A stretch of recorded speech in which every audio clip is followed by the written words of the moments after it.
and I'll mute this. I gotta mute the YouTube or it'll be echoing. Can I have your help for like 2 minutes? Do you have 2 minutes? What? Can I have your help for just The more you say, Like that. But we're live. We're live. How is everybody? Good. How are you doing, John? I'm doing really well. I'm even better now that I'm here. Since I actually beat Unfinished Project in here, I posted Plan Z this time.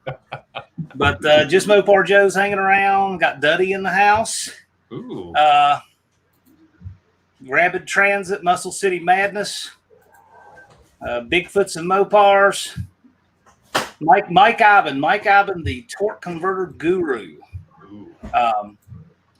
Come time to get my torque converter built for the Dark Sport. He's going to build me one. The Dodge Whisperer. Hell yeah. Dodge Whisperer's new to this channel, that's for sure. We have Andy Wood in the house, Jason's Garage. How you doing? Dean Stevenson. So cool. Got a good little crowd here. See, you guys bring them out. Come out for you guys. Wait till they start asking questions. You'll see why.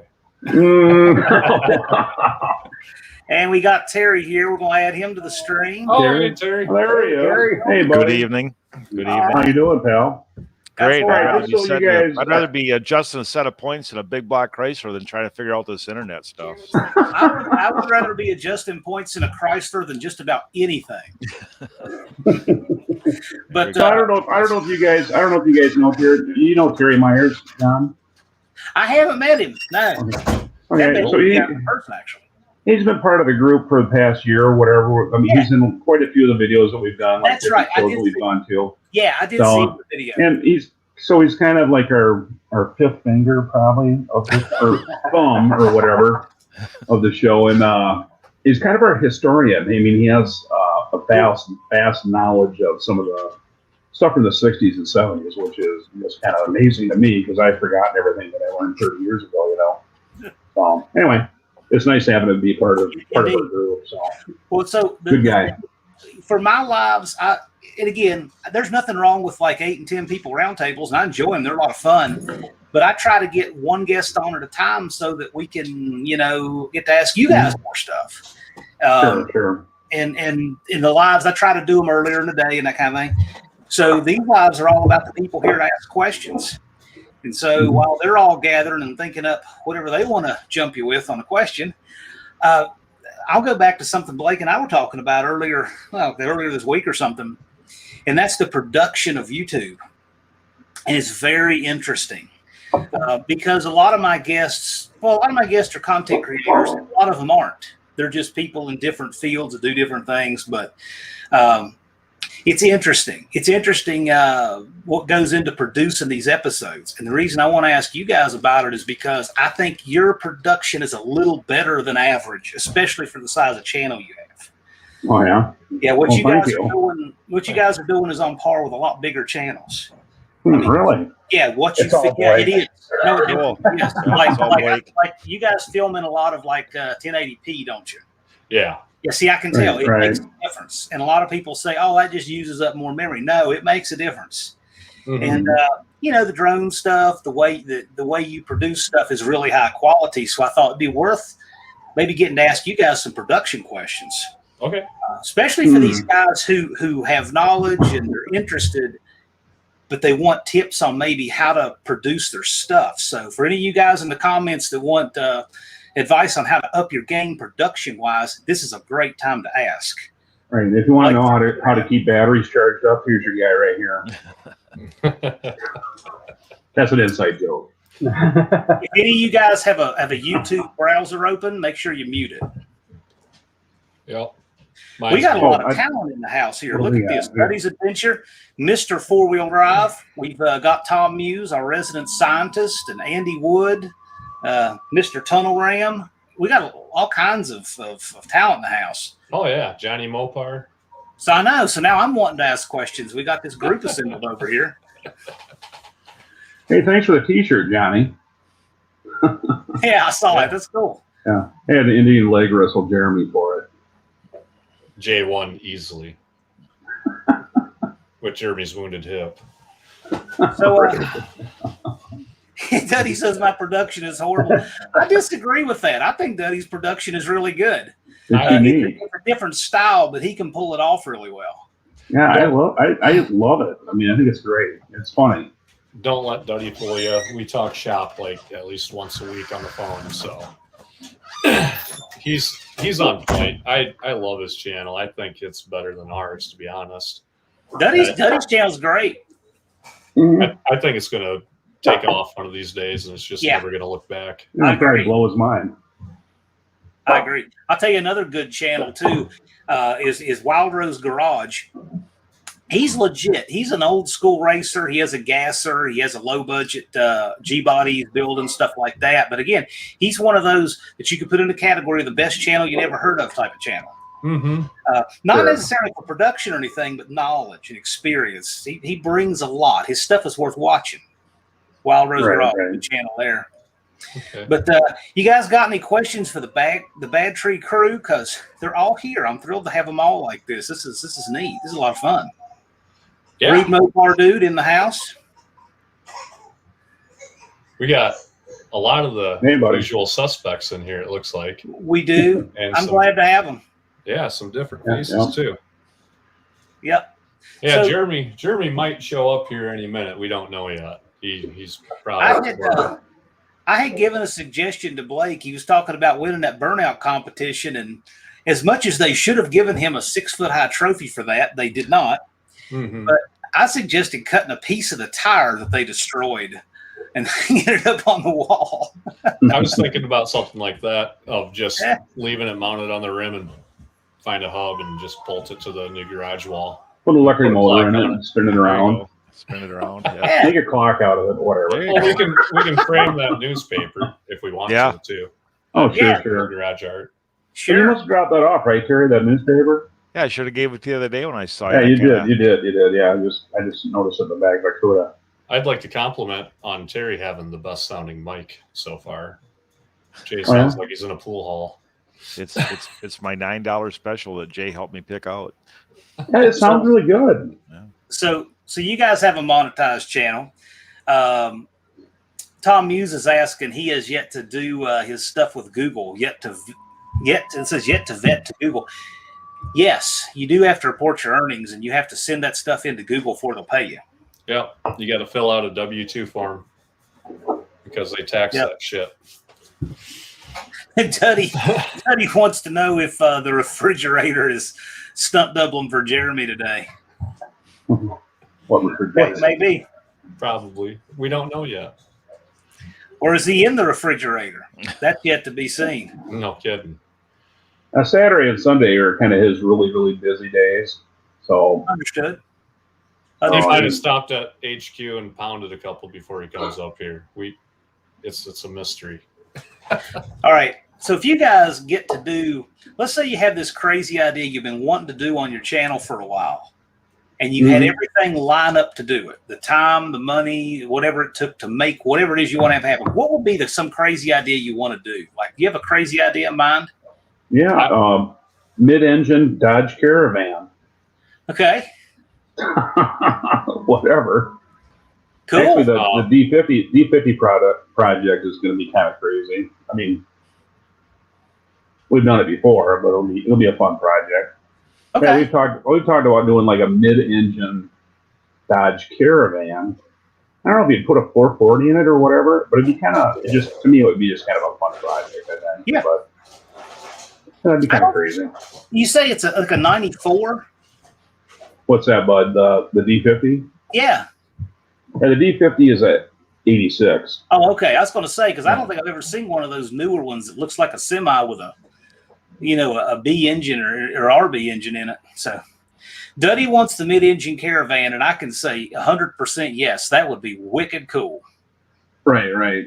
And how would you even do it? Would you just shorten up the drive shaft and do it rear-wheel drive? Yeah, there you go. What's that, bud? What's the question? The mid-engine Caravan. Would you just shorten up the drive shaft and just move the engine behind the seats?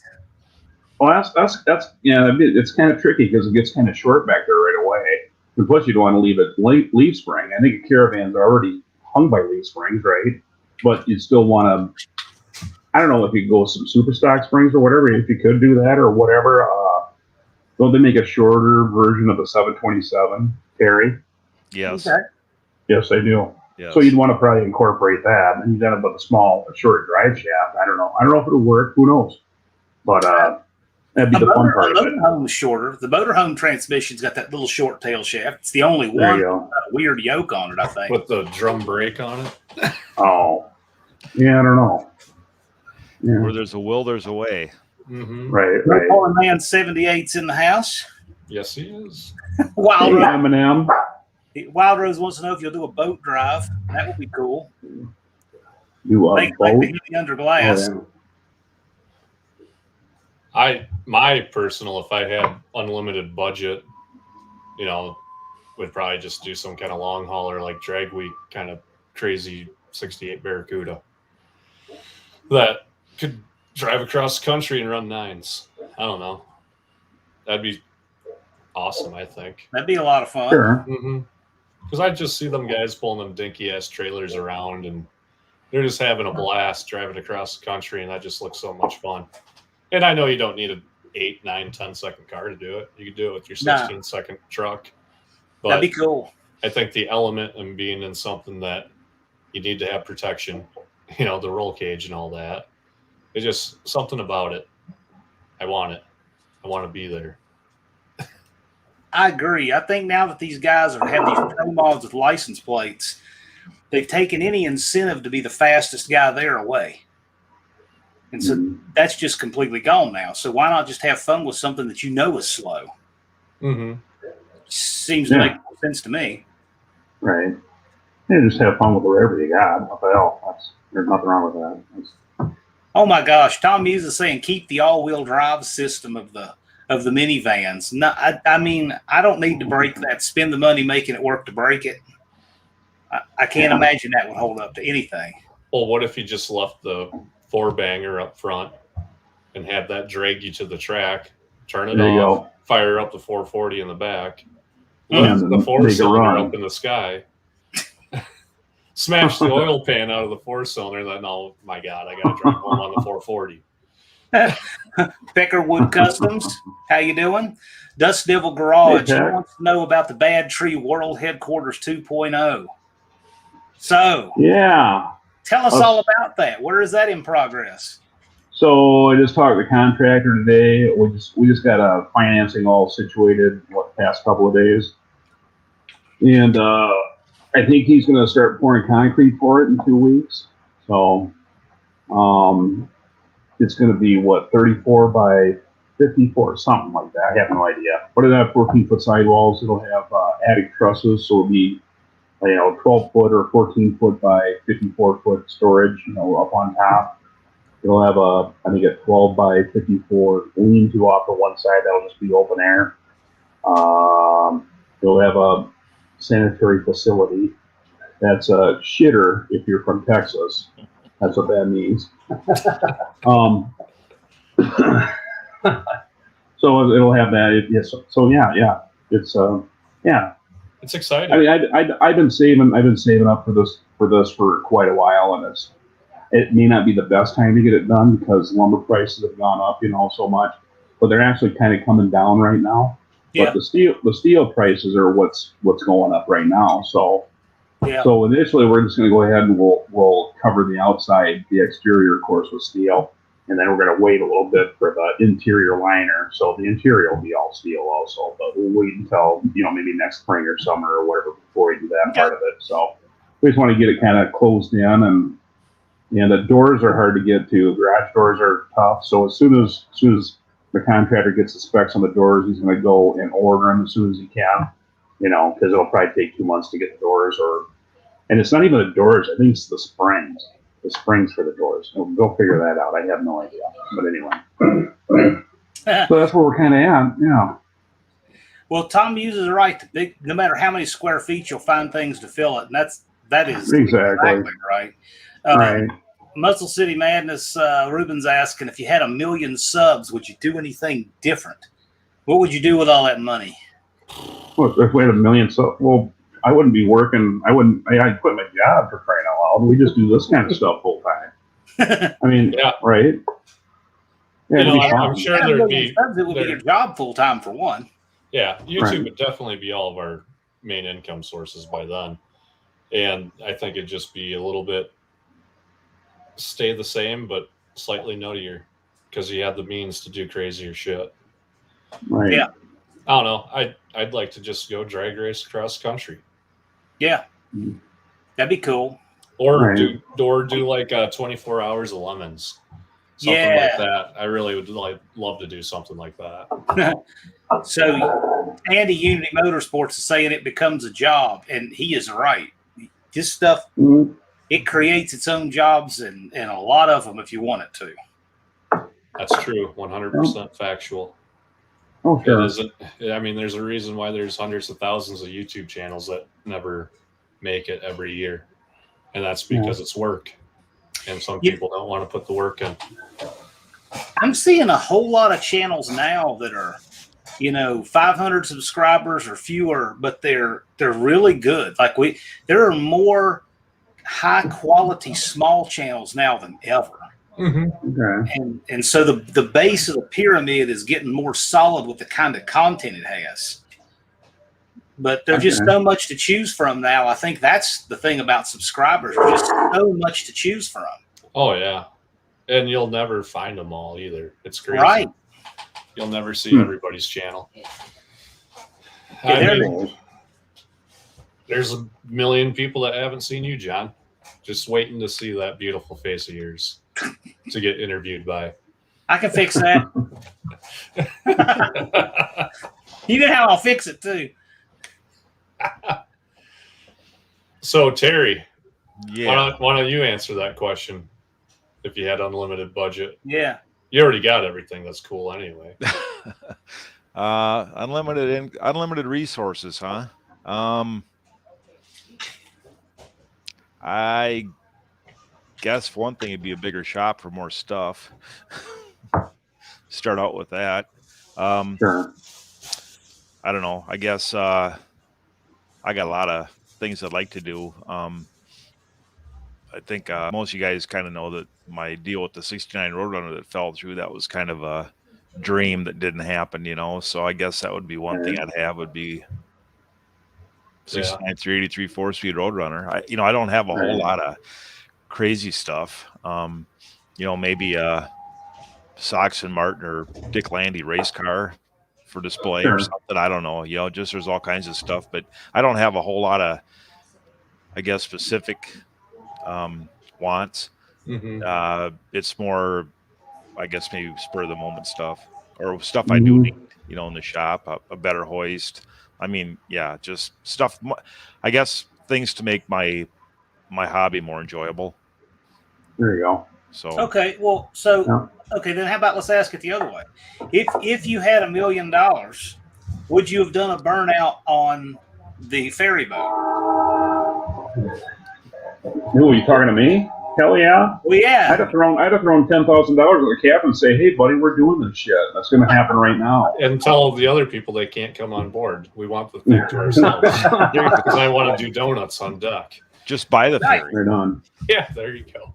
Well, if Whistling Diesel can drive on the ocean, then there's all kinds of things you can do if you got the resources. That's true. Mm-hmm. Oh yeah. That would have been. Burn out on the ferry and get some drone coverage of it.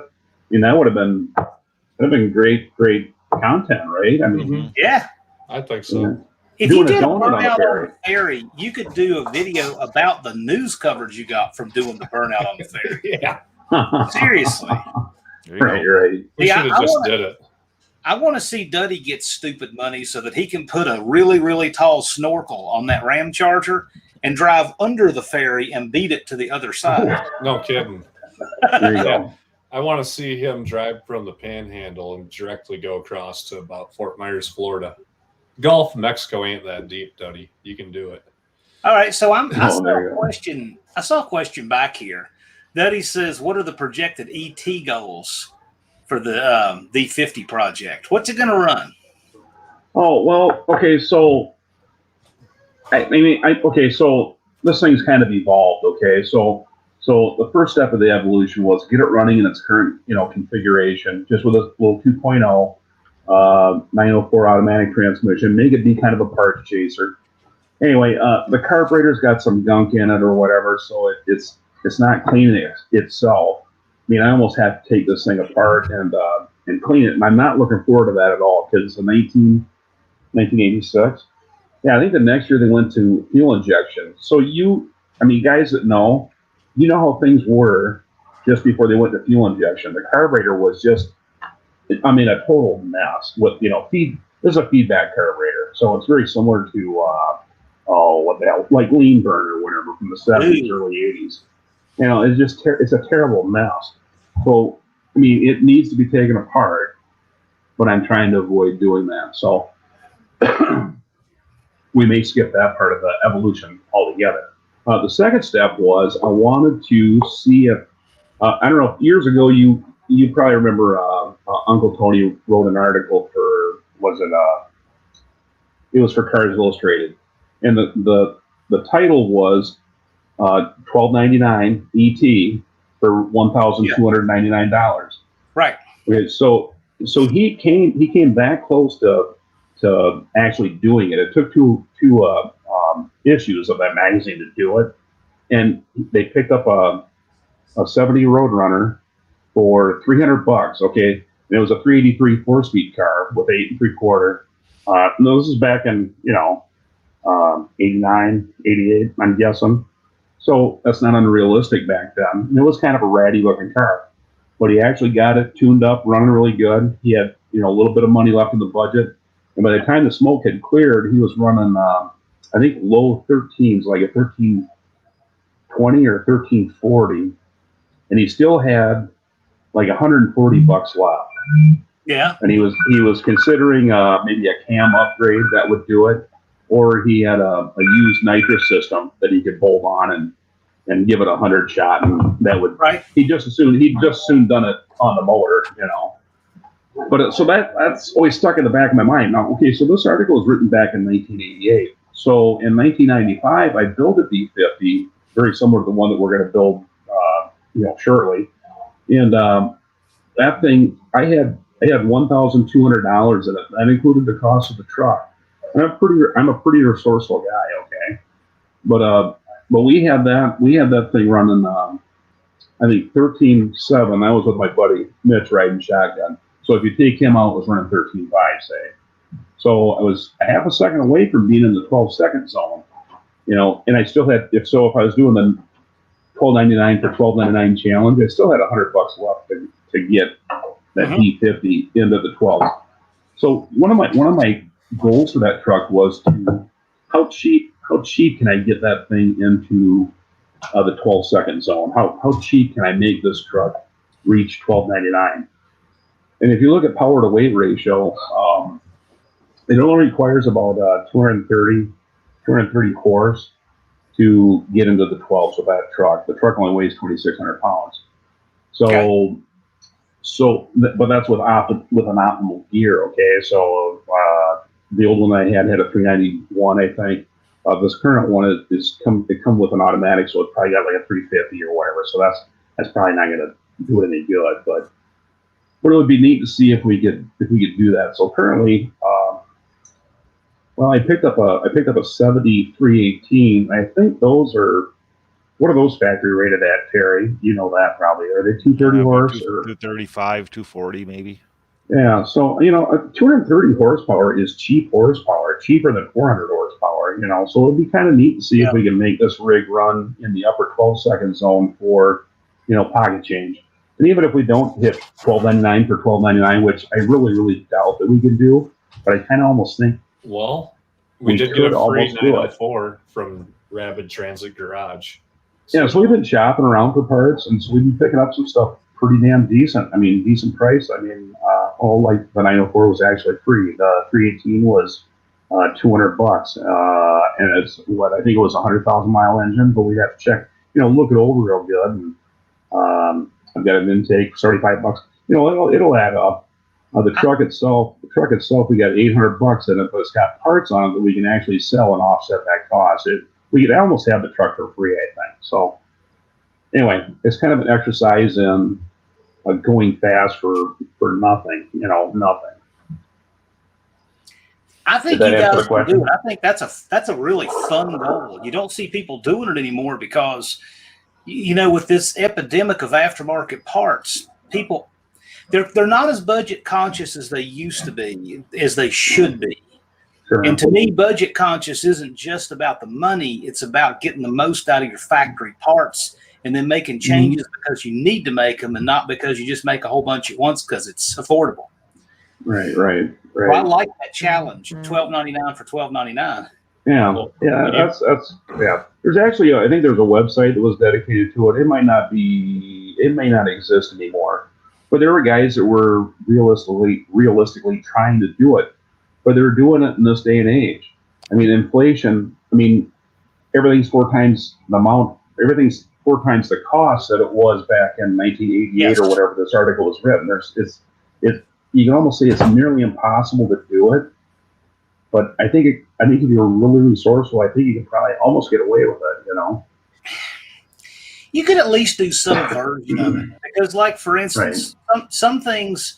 Like for instance, I found a 318 in a building being torn down a couple weeks ago. Right, I'm sure. It's a free 318. Cost me nothing. So if the thing still has some rings in it, you could dump some nitrous on it and play with that, sure enough. But then there are some things where you're at the complete mercy of the market. Like if you need a set of slicks, well, you can't use 30-year-old slicks, so you've got to pay for some tires. And they're just and oil. Like just look what it costs for a quart of oil now.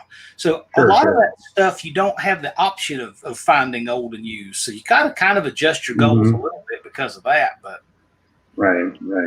It's still a worthy exercise, no matter how you have to modify it. Exactly. And Joe's exactly right. It's 4 times the cost. Yeah. Half the quality. Or if that. True that.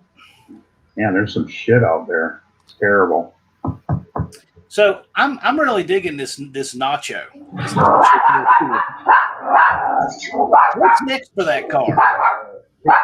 Shut that dog up, Jesus. Well, the air compressor just went off. I got to kind of take care of that. But what's next for the nacho? What's next? Well, you drive that car to work, don't you? Pardon me?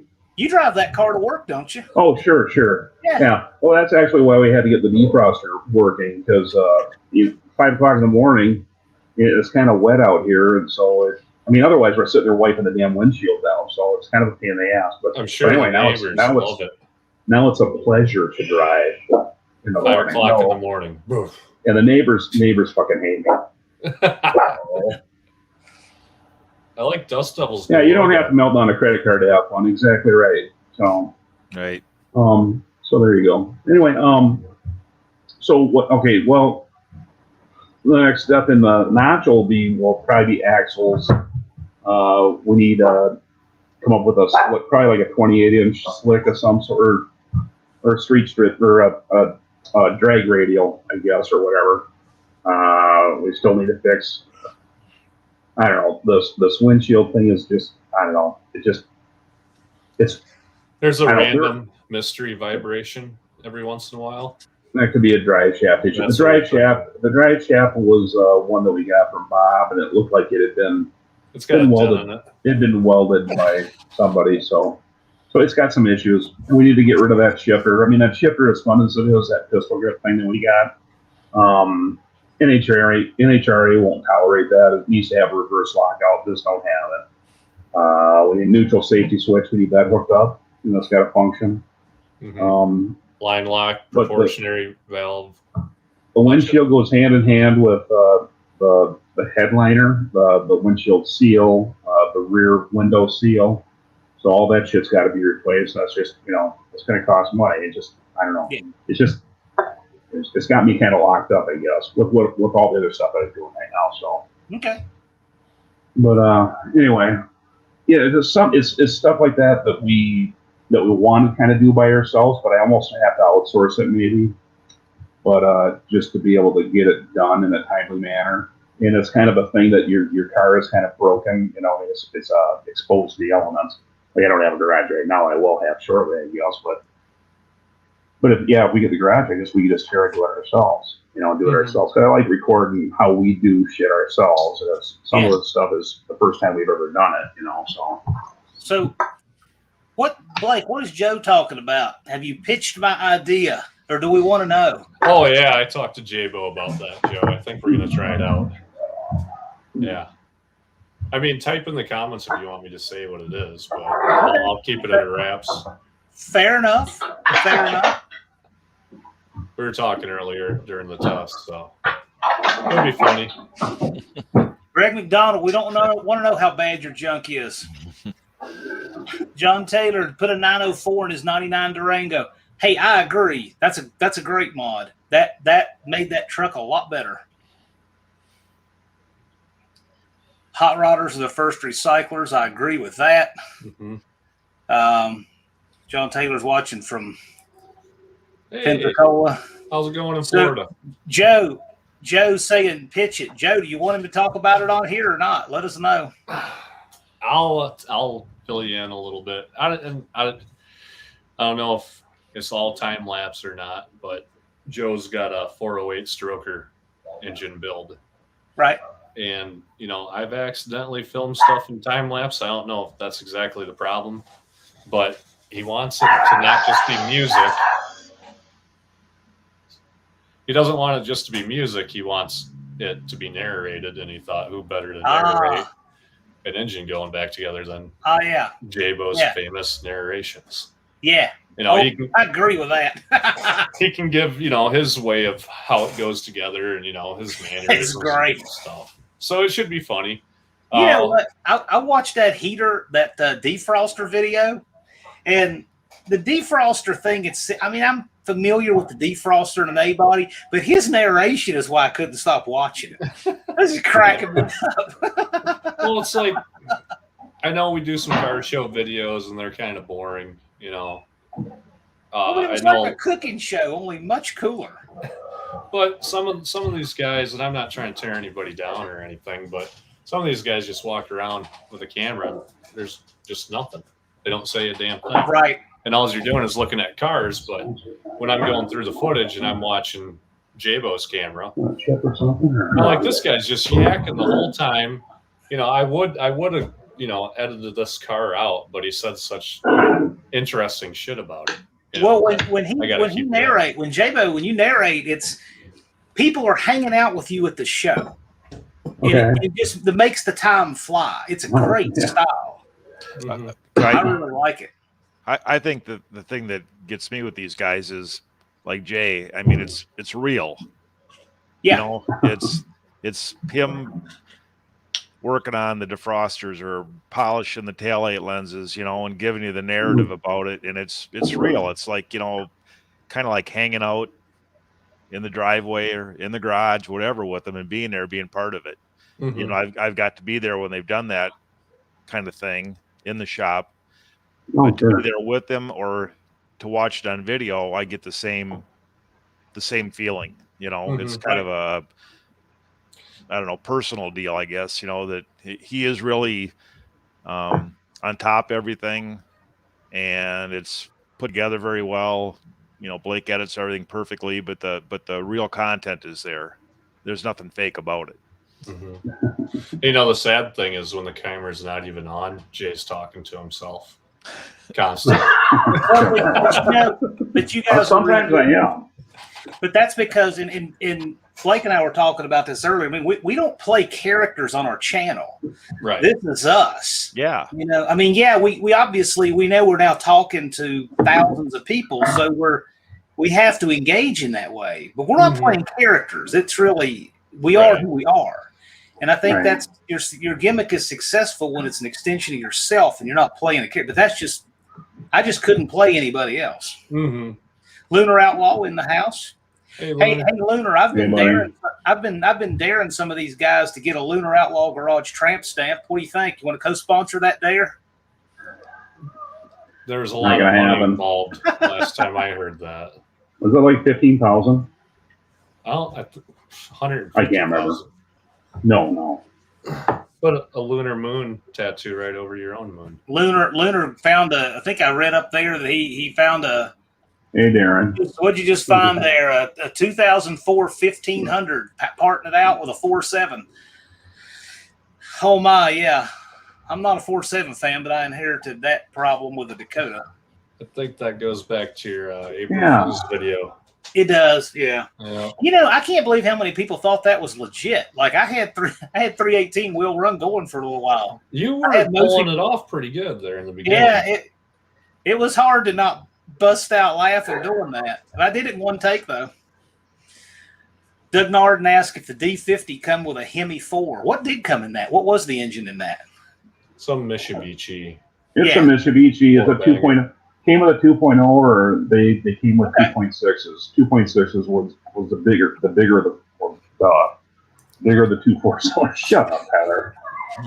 Anyway,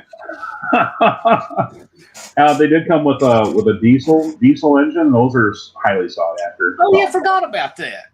I forgot. Yeah, so they get really good gas mileage, and people are kind of crazy for them. So, well, whatever, to each his own. But anyway, yeah.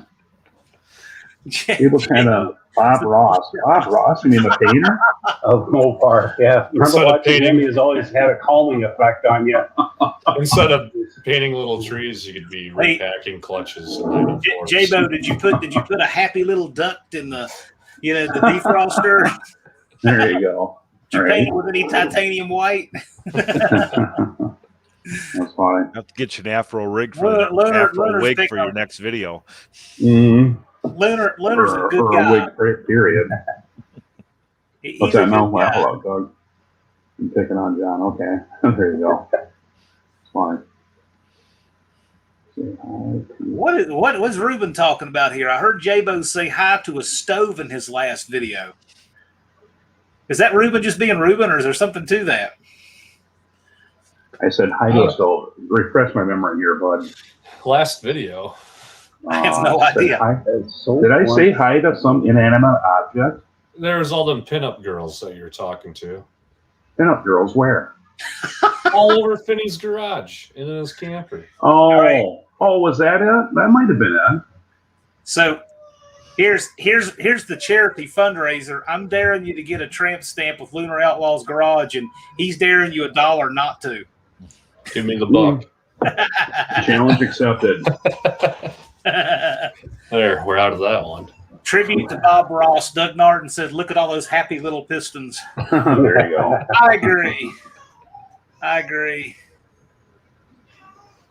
Just Mopar Joe giving Terry props. Entertainment. Your videos are very entertaining. I'll give you that. They're entertaining, but not like stupid entertaining. They're just fun. You're like hanging out with fun people, and I really like that. Well, I know you're not on Facebook, but Terry's really involved in our Facebook page. He'll make some stories called, we call them Terry's Tales, and he'll take pictures from like the 1930s, and he'll put like, say it's Blake and Jay riding in this old whatever, and it comes up with some crazy ass story about how we just invented the engine or something, and it just from way out in left field, but it's always hilarious, and he does it. It's always funny. He did one on Jeremy, me, Jay. Who else have you done them on? You're working on a new one, aren't you? I got a couple of them I'm working on, yeah. I think Duddy. Yeah. Aaron Henry. Yeah, they're fun to do. I'll sit there with about 3 pots of coffee in the morning, and the brain gets going, and I start typing, and then I come up with a Terry tale, and I try to always include the Bad Tree guys one way or another, or a Facebook. Somebody active on Facebook, so he really keeps the page with historical documentation. Like he's always showing you stuff you haven't seen in a long time or you never seen before. So we appreciate everything Terry does. Yeah. I'm just showing my age. Okay, so you guys are bound to have a few good troll stories now. You're pushing 3,000 subs. You're bound to have a few trolls that you like. Any of them that you've gotten rid of, adopted, or given you good stories or anything? I'm kind of working with one right now. He's kind of mad that his car wasn't in a burnout video, so he. Oh. So. Well, hold on, Jay. Just let me talk here. All right. So I'm like, well, what's your vehicle, bud? You know, he wants me to send him a video clip of his vehicle being a burnout. And I'm like, I'm honest with you. We had 5 hours of footage. I never make videos hardly over an hour long. That We just video was locked an up. hour and There 23 you go. minutes That's what long. I said. And I'm like, you know, sometimes stuff ends up on the cutting room floor. You can't have 5 hour long YouTube videos, you know? Right. Or maybe, you know, equipment failure. Tyler forgot to charge the battery, or Jay was staring at the wall when he should have been looking forward, or you never know. There's multiple things that could be why you're not in here. And he still never answered what his vehicle is. And then he makes a new reply, well, you cut me out of last year's burnout video too. And I'm like, I think it's the guy with that rat rod truck. I think it was too, because we didn't record it. I don't know why. They ran out of battery. We ran out of battery during his burnout. We did get his truck in the car show, so he can see it, right? Right.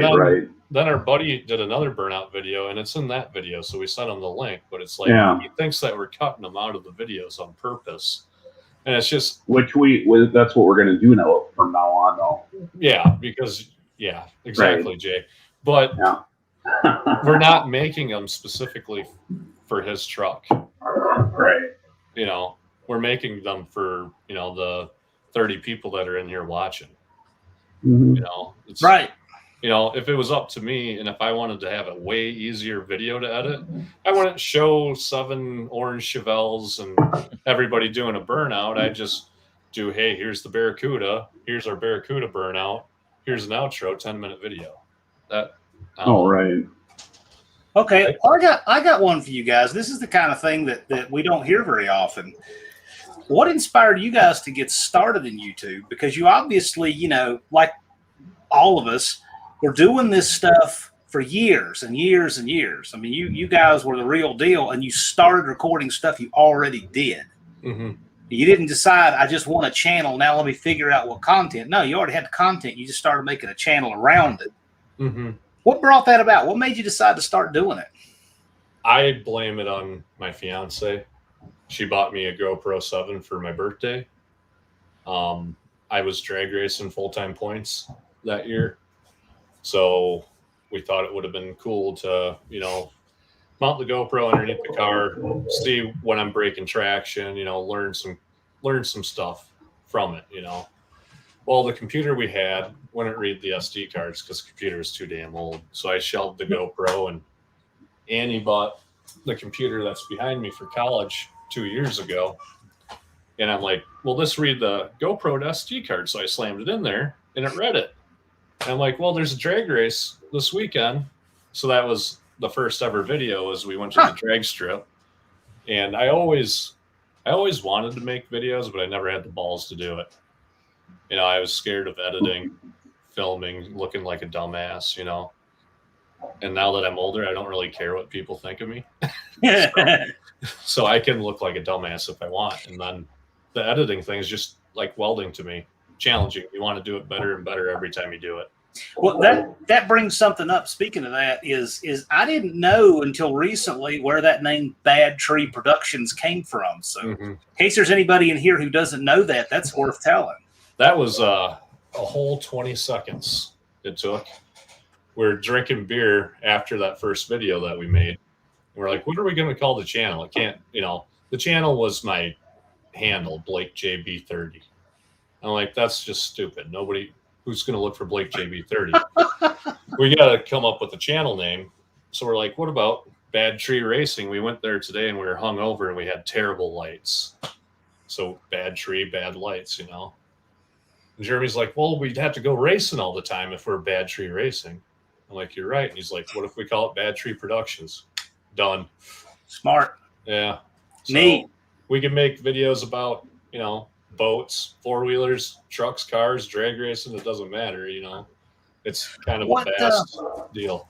Or arborist stuff. Yeah. Because what popped into my mind was a literal tree. But that's what the tattoo artist that designed our logo was thinking too. And I explained it to her over the phone. And the whole reason that little diamond logo came to exist is because her tattoo shop got shut down during the COVID epidemic. So she had no income. So she was just doing freelance art work for people. So I gave her $100 and she made that. It took her 8 hours to draw that from scratch. And the T's like a tree trunk, and I'm like, what? And then Oh, that's cool. I'm like, where'd the ball come from? That's why you have to. That's why you have to really explain to people what the hell shit's about, because we have one slogan on some of the earlier shirts that Blake was screen printing that said soak him in second. Bad tree production, soak him in second. And soak him in second is a reference to doing your burnout in second gear. Okay. So the gal that's doing our t-shirts, for one of the descriptions, she had wrote soak him in seconds. So that's two different things. You know what I'm saying? It almost sounds like a reference to panties. One way. Soak them in seconds. Yeah. And hang with us guys, you'll soak them in seconds. And I had to explain to her it's soak them in second gear. Not in minutes, not in seconds. Anyway. Well, what kind of milestones have you had on your channel? Like, have you had, like, is there a video that put you on the map? It got you a bunch of subs or whatever. What would that video be? Or is there a couple that have done that? I think we got about. I think we got the 460 EFI guys. The 460 EFI guys videos 30,000 views. Okay. Yeah. So we get a bunch of Ford 460 guys that, I mean, not a lot really if you think about it, because we're only just short of 3,000 with 30,000 viewed video. But you know, we had guys come in and join just because of that, and then they see the rest of our videos and it's all Mopar junk, and they're like, "Oh shit!" But then after that, it'd be the zip ties and bias plies challenge, where we did the dual burnouts and the driveway with the notch, with the triple pickle crew cab dart and the cruster duster. Right, so right. How much fallout did you get from your neighbors for that? You couldn't see him for a good 20 minutes. So we figured he just passed out from all the rubber inhalation. And you didn't have the law show up or anything from that. They drove by a little bit after we did it. We just kind of, hey, how's it going? So they saw the address, and they're like, let's just stop for lunch before we ride by so that we don't have to do anything. It was one of those. There you go. Yeah. The neighbor's a good guy. I mean, he gets what we do, so he's all right with it. Most people on the block there are pretty cool, and you know, if you look in front of Jeremy's house, there's that's okay. Another thing that comes with having an automotive YouTube channel is all the random burnouts that show up in front of your house. Yeah, not people, actual marks on the road of people smoking their tires because hey, there's Bad Tree Productions lives there. I don't know how that would go over here. I got a cul-de-sac, and I got an interstate. They would see the smoke from the interstate. We'd have 50 people calling the fire department. And then there's always, I think nature dictates that there has to be one Karen every 10 blocks in the universe to make sure to not spoil anything you ever try to do. Yeah. I don't think I can get away with that here, but. Trying to just save the world, man. What do you expect? Lunar here is saying he's finding that Buick Electra. Still disappointed about the condition of it. Lunar has a knack for finding stuff that looks like it went down on the Titanic, and he still managed to put a battery in it and make it do something. Huh. He finds some rough stuff. I give him credit for it. It's got to be tough up in New York. Yeah, I've watched a couple of his episodes. I think one of them was Cummins truck, maybe, or I don't know. He was in a junkyard that had some pretty nice stuff in it, though. I think I like his junkyard crawling stuff really well. Yeah. Mike Iben said a well-built torque converter is worth the money and well spent with a lower power car. He builds custom torque converters. And let me tell you, he'll send me a text occasionally. I don't want to dig for it on here. He sent me a text of a $6,000 all billet converter he was working on. Wow! It was a Neil Chance Pro Mod converter that came into his shop, and he was making it better than before. He does some exotic stuff. What's the stall on that? What's that? What's the stall on that? I have no idea, but he's on here. Mike can tell us. But it was a Pro Mod converter is what it was. But he's going to build one for the dart sport when I get to that point. Oh, and I said I'd do an update on that. Somebody had asked about that. The deal with the dart sport is this. I have a property that's in Bluefield that is just eating me up with stuff that I got to get done before winter. And that's consuming my time. And when I get that where it needs to be, then I can get back to the dart sport. The dart sport is on hold, but everything's there. Everything's organized. I have parts. I do need to do a little bit of light fabrication in the engine bay before I can spray it and put it back together. But as soon as I do, the progress should go pretty quickly because I have everything I need. I just need to not be pulled 72 miles west of here all the time, and I'll do that. But that's where that is. Because people ask, so I'll update them. Yeah, like I said earlier, 5 hours of footage, 40-minute video. You know, it's funny. You were mentioning, speaking of mentioning things like this, Craig, cul-de-sac probably looks like a spiral. No, it does. I wish. Let me tell you. So me and the cat that lives across the street over here, if it were just up to us, this would look like a drift pad out here. All right. But there's like a couple other neighbors that would probably be completely horrified, you know, and just think we're the Antichrist for that. So it's just not going to happen. Okay, speaking of that, we talked earlier about things that, like, you can't always tell everybody about every project or thing you have because they want to see all the content all the time on all of them. Mm-hmm. Okay, so for me, I have mentioned I still have my first car, 1970 Dart Swinger, and it's in good driver shape because it was all together and driven until the early 90s. And then I had it and kept it in the garage. So it's got its original paint. I don't want to get that out on the channel and do anything with it yet because then people will be constantly hammering me. Oh, what about that 70 Swinger? What about that 70 Swinger? Yeah. Well, I've had it for 28 years. It's not like I'm not doing anything with it just because I'm not doing anything on my channel yet. Right. So you guys have that crew cab dart. I think it's really cool, but that wasn't built just for the channel, was it? No, Jeremy's had that car for 10 years. Right. Yeah. So it's just Jeremy breaks everything.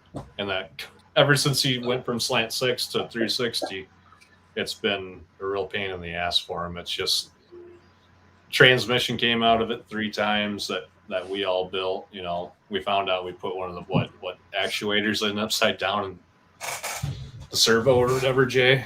Isn't that something? That's okay. Whatever. Forget whatever that part is. But the lesson from that is don't drink a 30-pack of beer when you're rebuilding transmissions. No. Oh, yeah. For crying out loud. Because there's a lot of intricate stuff in there that can get messed up. You can put something Right. upside down. You know, some stuff does work that way. But Jeremy's just been, you know, he thought he had a bad torque converter. You know, he thought he had a bad valve body. It ends up, you know, stuff's not lining up right. So we grab a whole new 904, not a new one, but, you know, A good core. and slam it back together. And boom. Yeah, it's working great.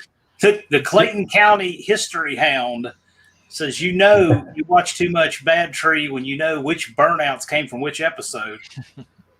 I agree with that. Yeah. That's actually, that's Jay's other brother. I was going to say, who is that? That's my brother Sean. That's his brother Sean. That's Blake's uncle. He's got his own YouTube channel, Clayton County History Hound, where he does metal detecting. So if you like dirt fishing. I think we just locked again. So you guys, speaking of that, is Clayton County the county you're in? Yes. Right. You guys are in Iowa, roughly halfway between Dubuque and Minnesota. Is that fair to say? Something like that? Yeah. Close. And on the other side of the river from Wisconsin. That's kind of the way you describe it, something like that. Yep. Yeah. I've had a few people northeast corner of the state. Northeast corner of the state. Yep.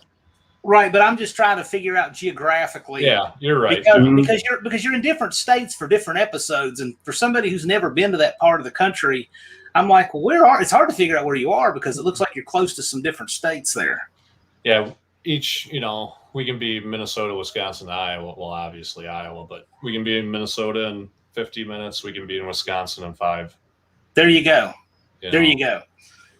We do a lot of our shopping in Wisconsin, you know, so you see us when we're running over to get parts, we're over in Prairie du Chien, Wisconsin. Mm-hmm. I'm about an hour drive from both West Virginia and North Carolina, and a 2-hour drive, but not even quite that, from Tennessee. Okay. So being in that corner of the state, I can get to those places. So I got a little bit of content probably from each of those places. I'll tell you, I feel bad for the people that live in the center of Iowa, though. It's flat out that way. We got it lucky here, where we got rolling hills and good outdoor sports. Like if you like hunting, fishing, stuff like that, you know, going snowmobiling, going out on the river. The river's 2.2 miles wide where we live. What's that, bud? Here So- let's do. This brings up an interesting point. Mopar Den's question here. What about where you are is better, or what do you think is maybe deficient about the car culture? Either way. Oh, look at that. Terry has dropped. If he comes back, I'll let him back in. About the car I think his screen locked up. Yeah, we're kind of locking up here too. the car culture in your area. Do you think there are things that are better than other places? Or do you think there are things that you wish you had that maybe other places like the East or West Coast have? Either way. What is your area like? I got to tell you, it looks like your show crowd is great. Yeah, our show crowd, locally, we don't, I mean, you got who you see here, you know, locally, as far as Mopar guys. We're the outcasts in this area. There's probably about 10 of us, and everything else Ford and Chevy. But when you go to these local shows, people turn up, and it's. I think it goes to the winter time. So you could be down in Phoenix, Arizona, and go to a car show, and there might not be a great turnout because they have good weather constantly. That's a good point. You got a narrow season. We got 6 months maybe to get that cool Mopar out and have fun with it. So you're going to want to go to things like Mopars in the Park, Mopars on the Mississippi, Mopar Max, you know, even just regular shows too, you know. And you got to get a lot in a small amount of time, because then you get shoved in the garage and you're doing cottage work. And that's when you start doing stuff like the body work for the Duster in the future. You know? Well, that's it. So that's something I would wonder about. So there, where you have so much more winter. Oh, no, we're okay. Do you have a lot more people with heat? No, we're still rocking. Do you have more work goes on in the winter because you know you have so much more of it? Yeah. See, we don't. We don't have many people that even have heated garages here, because there's only about 2 months of the year that are nasty. Like January and February are pretty nasty to work in the garage. It's not heated. Mm-hmm. But the rest of it, have a sweatshirt and go for it. I used to be a LP service technician, so what we did is we took an old hog barn heater, an LB White's what it's called. They're about 250,000 BTU are the big ones. So in that little garage of Jeremy's, I tapped into his furnace line down in the basement, ran an LP line out to the garage with a shut off, and we just wall mounted that LB White heater, and it gets 70 degrees like that in there. And it's not a very well insulated garage at all, but No. you have to have heat, otherwise it's just some nights with the wind chill it can get down to minus 50. You know, it's just crazy. Yeah, Wild Rose Garages. You guys don't even know what cold is. No. He's in Canada. Yeah. Mhm. Well, Then Duddy here's in Texas, so we have a real spectrum of weather here. yeah. Mhm. And I'm sure we don't get as cold as Canada, but we've been pretty damn freaking cold. Oh, I'm sure. And then even with Jeremy's garage heater that we got hooked up, when you're putting subframe connectors in, that concrete pad's colder than shit. Yeah. You can see your breath, you know, heat rises. You're down underneath the car where it's the coldest spot in the garage. Jay. That's right. Yeah, no fun. But whatever. What else are you going to do? Just keep struggling through it. Right. Well, get a 4-post lift, and then you don't have to lay down on a cold floor. Your feet will just be cold because that's you're the next standing up plan. working on the damn thing. Right. Recently So- bought a 73 D200. Nice. I saw that. What do you got? So I know you got your story about, drag racing the van. Mm-hmm. Mhm. what are your favorite kind of vans? I mean, are you into like utility, the shaggin' wagon, the race van? What kind of van do you like? Van? I like the 70s freak machines, man. That kind of van with all the graphics. Yeah. You know, how cool would it be with J-Bo with a sword standing on a pile of thermoquads airbrushed on the side of it? That would be one of the coolest things I've ever seen. With a lightsaber. Yeah. So I dig that kind of style. I like the furry, shaggy carpet stuff. But, you know, in the 90s, as a kid growing up, or the early 2000s, my buddy was building a van kind of like what I'm describing. I'm like, this is stupid. And then my tastes have changed through the years. But I really dig the 70s vans now. What Lunar says, there's times he's got to take extreme measures to deal with the cold up there, but he seems to like the cold. He lays on the ground in the snow and works on stuff. I think he's nuts. I can't say I hate the cold. He's younger, ain't he? Yeah. What are you, Brian? 33-ish, something like Jesus. That. Never mind. Yeah. Well, younger is relative, right? Yeah. At Zero.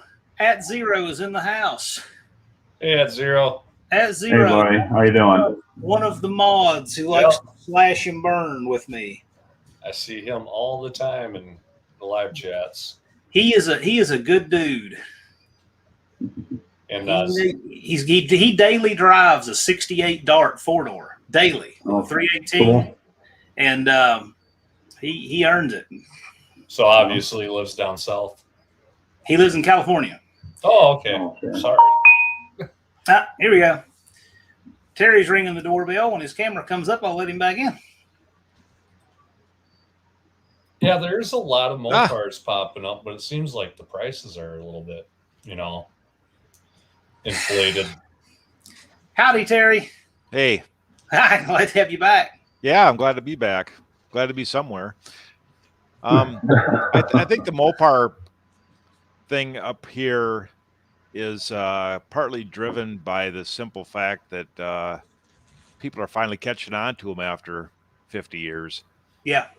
I know a number of guys that have had Chevys, Fords, whatever, and they finally saw the light, Mm-hmm. That's a great point. That's a great point because Mopars definitely caught on later with the enthusiasts, with some of the enthusiasts, for the simple reason. You look at the aftermarket, Chevrolet parts were around first, and they're definitely the cheapest, have the biggest market. And then we would see the Ford parts come into the aftermarket, and the Mopar aftermarket came around a lot later. I mean, I know when I was in high school and college, you didn't have anywhere near the aftermarket for a Mopar that what you had for your Mustang and Camaro. And whatever. Yeah, AMD wasn't even popping quarter panels out yet. Well, I'm sure Jay would agree. Back in the 70s, we were in high school. Right. Like in my little town, I lived in Iowa, just a few miles up the road from McGregor, and it was Mopars. There was Challengers, Roadrunners, Cudas, that kind of thing. And through attrition, whether the guy sold it, the thing got wrecked, whatever, got married, had a family, they got away from it. But now they're older, they got more money, want to get back into the car hobby. They're going to go back to a Mopar because that's what they had in high school. And there's a lot of that going on around here too. Mm-hmm. Here's a fellow with one of the coolest screen names in all of YouTube, Max Wedge Dick Dastardly Rusnick. I'd like to meet that guy. He's a legit racer. I'm glad to have you in here. If for no other reason, your name, but he's a good racer too. That's why you got to take things like the Nacho Cuda to these shows and events and win the burnout contest, because you'll inspire the next generation of Mopar kid while you're there. You are exactly right. Because there wasn't another Barracuda at that show. There was one other Mopar, and it had a Chevy motor. No. Terry, your truck was there. There was a Chevy-powered Dodge truck, and then there was a really nice big black GTX, and that was it. Yeah. Out of 300 cars.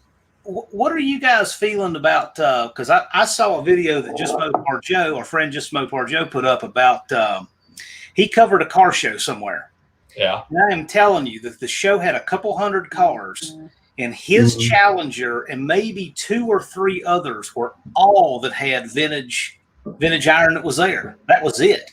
Everything else were modern Challengers and Chargers. Everything. Yeah. Yep, we see a lot. We see I can't that. believe how Right. the percentages, and we're talking Arkansas too.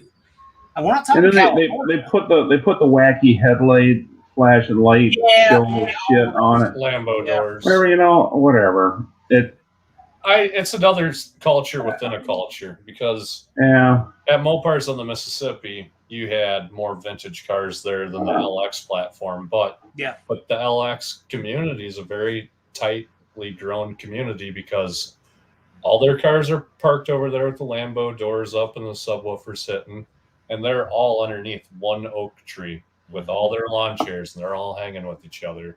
Right. It's a big family event for them. So, that's they're having that's fun. good for them. So That's cool, but I'm noticing that here too.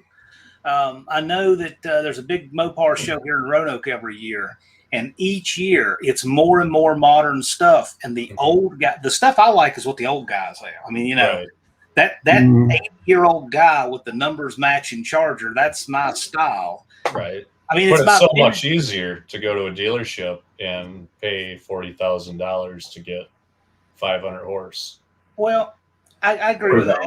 I agree with that. One thing I want to see, though, and I don't know why there's not more of this. It bothers me there's not more of it. That is, you go to a car show, you have all the new stuff. I get that. All this soulless transportation appliances with 20-inch wheels. I get it. Then you have the old stuff, right? The stuff that's been to shows for 30 years. There are cars that were going to car shows before I was born on that show field. Oh, yeah. Sure. Yeah. But I wish there was a middle ground for people with ratty cars just to bring them out and park them. And yet there's still some kind of culture with those old guys that say, we're not going to have something with duct tape interior and primered quarters on our show. Doors. Yeah, but see, I don't care about that. I want to see those cars. Yeah. Right. I want to see my 55% blue and 45% rust V5 blue 68 dark and the nacho and stuff like that on the show field, because to me that is absolutely as worthy and probably even more interesting. And I'll never put mirrors underneath of it because those old guys, those old guys don't want that there, and I don't get it. I think that's going to kill off a lot of the old stuff when you discriminate that way. A lot of people really enjoy the ratty stuff because you can drive the damn thing and not worry about it. I would feel death. I mean, I'd feel sick to my stomach if I ever crumpled the nacho up. But if I scratch it or put a little tiny dent in it, it's no biggie. But if I rolled it or something, I'd feel terrible. I had a really interesting conversation with a 17-year-old guy at Mopars of the Mississippi. He had a 73 Charger that he picked up. And he's got two other friends. One guy's got he's a Ford guy. One guy's a Chevy guy. This young man's a Mopar guy. And, I got limited income. I wanted to get into the classic car, muscle car thing. He said, but, I can't go out and buy a $20,000 car. And I said, you're having more fun with this. You're going to learn more from it. You're going to respect it more because you're doing the work yourself. And at the end of the day, you got, no matter what it looks like, you got something you can be proud of. Oh, yeah. And I think that's the direction that the hobby's got to go, is to get the young guys back into this and keep young guys interested in it. Yeah, you don't need a $20,000 paint job and the mirrors under the chassis to have a nice car. Just do what you want to do, have fun with it. And I see more people talking about the nacho, looking at that thing, I think a lot of guys get that. Even the older guys, a lot of older guys get it too. They're having fun with that thing. Jerry said people were taking their pictures in front of the nacho. Yeah. That's pretty funny. The problem is that a lot of these guys have done is, and I really think of them as the non-creative guys judging the creative guys, because you guys are the creative guys. You're taking a car that they would just shun because it's not up to their standards, and you're making it more popular and having more fun with it than they can even imagine. So you got a classic case of non-creative guys judging creative people and saying they're wrong. In the meantime, these guys have, what does it cost to do a real show car paint job these days? It's a fortune. At least 10,000. I mean, I could build three more. cars. Better than. Yeah. I could build 3 good cars for what those guys do on a paint job. And that just tells young people this is the price of admission, and you don't get a seat at this table for less than that. So I just wish there was more room for the ratty stuff at these local shows, because there's a lot more of it, and it just stays out because the culture needs to change to accept it a little more at these shows, not just on the street. But I guess that'll change over time. I never liked ratty stuff when I was in my teens. I didn't either. It wasn't a thing back then. Yeah, I had to be, blackout behind the grill. I mean, everything. I was such a little nitpicker when I go to car shows. I'll agree with that. Okay. I graduated high school in 1994. In the early 90s, ratty wasn't a thing. Right. Ratty was what broke people did, or just, ratty wasn't a thing. And I don't care about ratty for the sake of ratty as much as I do appreciate what you have and the condition it's in. I just like natural rack. I don't like things that are artificially rat rotted. Mm-hmm. Yeah. But I think it's cool. So I like the Nacho. I think the Nacho is more interesting than that nice painted numbers matching car. My brother had probably $50 cars that people would pay over $10,000 for nowadays. They just would beat the shit out of, blow it up, and go to the crusher. Times change. Yeah. Yep. Yeah. Mopar Joe said it too in his video. It's easier to just go buy something than spend 5 years building it. Well, yeah, but what do you get when you get it? And that's hurting the balance of what we have, I think. You've bought just a regular car before. When you first get it, you're like, okay, this is nice. I kind of like it. A week later, you don't love it. I love mileage. Mopar man can't do that. Yeah. Rue Mopar is saying his 60-year-old son loves his 89 Ram. Cut the mufflers off and wired up the stereo. Well, there you go. Very cool. It's like the first mod every young kid should do, right? Straight pipe it and...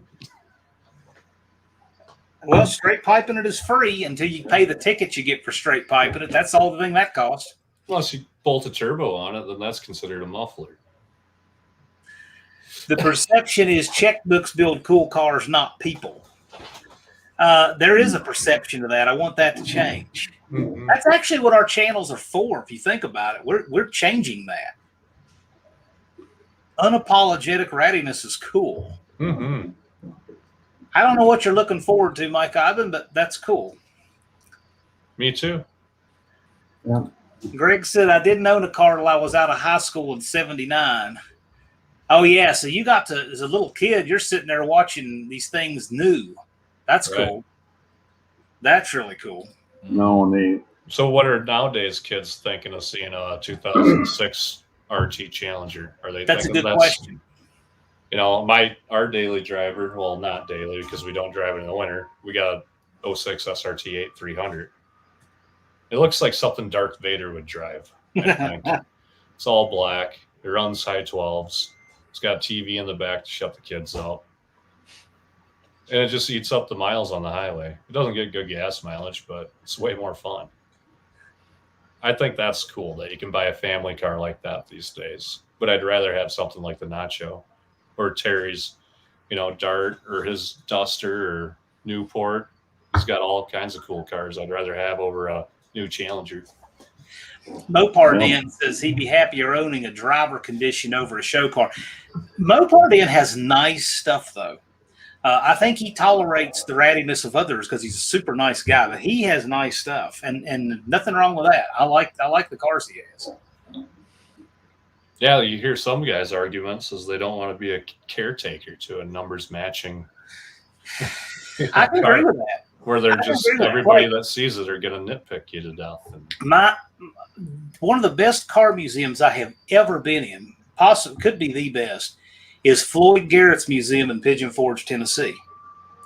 He has more original A12 cars, which is the 446 pack stuff. Not telling you guys, telling for the folks in the comments that may not know what the A12 is. He has more of those original in beautiful condition. I don't mean restored cars. I mean unrestored 20,000-mile cars. Was he in Mopar action? I think I seen it in a magazine. Could be. Like that. But the Where he thing just had is, them all with the lift-off hoods propped up. but if you own something like that, that's worth who knows how much, I couldn't enjoy taking that on a trip. You know what could happen to it? That would bother me. Yeah, you'd forget to put the hood pins in. I would enjoy having a clone more than that. Oh yeah. Like Rapid Transit wants to build kind of A12 Duster. There you go. Well, actually, kind of idea. My 70 Dart pays tribute to an A12. It's got a black 6-pack lift-off hood, black Steelies, and black top. So if they did an A-body small block version of an A12, it would look like that. Mm-hmm. That'd be awesome. Yeah, that'd be good. I like Hemi scoops too, like on Jay's Barracuda. No, it's not going to happen. My Duster had the old Mopar Performance Direct Connection. My neighborhood kids called it the mailbox, the old Pro Stock scoop. Right. Yeah. And nobody got that. So like I was driving around this car and they were saying, "What do you got a mailbox the hood of your car for?" Yeah. Nobody knew what it was. You know. Well, that's going back on mine. You know, so I'm going to put the old 70s scoop like that. Yeah, see that kind of stuff. I guess that takes me back to my youth. You know, that stuff is cool. You know, yeah, sure, numbers matching, whatever is awesome. But if you're afraid to drive it, or to take it out, fear of damaging it, what's the point of having a car like that? You can have a nice car, but they're meant to be driven. And that's the best thing you do is drive the things. Oh yeah. Don't leave them squirreled away. Get them out there and run them. Well, I mean, it's fun to look at shit, but yeah, it's fun to beat on shit too. Exactly. Yeah, I can respect the numbers matching, restored, whatever, but an original car with a few dents and scratches and whatever, an oil leak, that's cool. Mm-hmm. So, guys, anybody in the comments, you got any questions for the Bad Tree guys? You got them all right here. Get your last licks in, and then we'll shut this down because I'm going to head over to Uncle Tony's Garage live stream and encourage you guys to also. Yep. Zero's going to go over there so that we have at least one machete swinging mod over there because sometimes we need them over there in that room. But any of you guys have any more questions for them, go ahead and ask. You guys have anything you want to plug? Does Bad Tree Productions have anything in the works that you want you guys to tell anybody about? Well, we're going to be opening up a package that Duddy sent us. The Duddy sent you? Yeah, we already opened it. But is it safe? It's safe. Yeah. We were all terrified, trust us, but it's safe. We're going to do it could probably be its own 10-minute video of Duddy's box. So. No doubt. So it's pretty good. Jay's reworking the fuel system on the 65 Plymouth Barracuda and running that fuel filter with the vented third nipple for a return line back to the tank. So he's doing a video on that. Actually, on that today. Plus my sister's reaction to the nacho. Oh yeah. Just tell these guys about that. That's just the funniest. She had no idea what the hell this car was about. It was just like a rolling piece of crap, She goes, really? It kind of feels a little white trash to be in this thing, is what her reaction is. And she's like, but I get it. It's kind of cool. And, Jay's got the camera in her face. He's like, here, hold the camera. Cool. And he's just driving around all docile, and on the return route, he does a 1, 2, 3 full send. And you never heard a lady swear so much before in your life. I can't wait. That's going to be She loved it. She loved it. She'd never been higher on adrenaline before. But she wasn't expecting it. It just really caught her off guard. Yeah. So, yeah, it was funny. I want to thank all you guys for coming on. I'm not going to do a 4-hour live to you or anything like that. They're fun, but I want to have you guys on. So I'm going to head over to Uncle Tony's Garage Live. I'll see any of you guys over there that want to join us. I want to thank all of the Bad Tree guys. I got a link here. Duddy made a reminder to get your Bad Tree Production merch. They have a new logo that was dropped. Thanks, Duddy. There's a link in the video description to their channel, so you can go over there and get your swag. And I look forward to having you guys on again sometime. It's been a lot of fun. Yep. Hey, thanks for you, having me, Thanks, John. John. Appreciate it. Hey, like, Yep. share, and subscribe to Thank you. John's stuff too, guys, if you see this. All right, guys. We'll see you guys hopefully in a couple weeks. Take care. Yep. Yeah. Bye.